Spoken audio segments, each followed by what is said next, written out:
800-798-4545. That's 800-798-4545.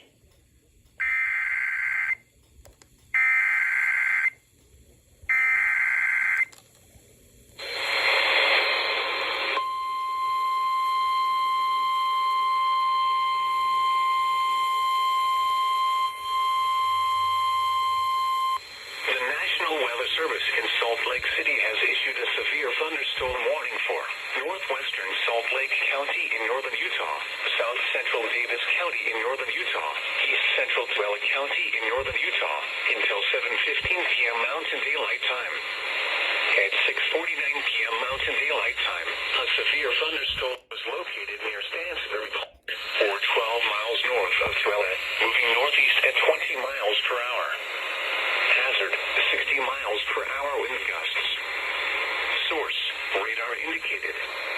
Impact, expects damage to roofs, siding, and trees.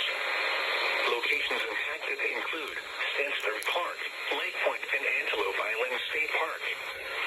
This includes Interstate 80 in Utah between mile markers 95 and 113.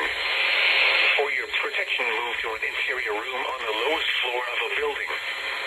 If on or near the Great Salt Lake, get away from the water and move indoors or inside a vehicle. Remember, lightning can strike out to 15 miles from the parent thunderstorm. If you can hear thunder, you are close enough to be struck by lightning. Move to safe shelter now. Do not be caught on the water in the thunderstorm. Repeating, a severe thunderstorm warning has been issued until 7:15 p.m. Mountain Daylight Time for the following counties in Utah: Davis, Salt Lake, and Tuella.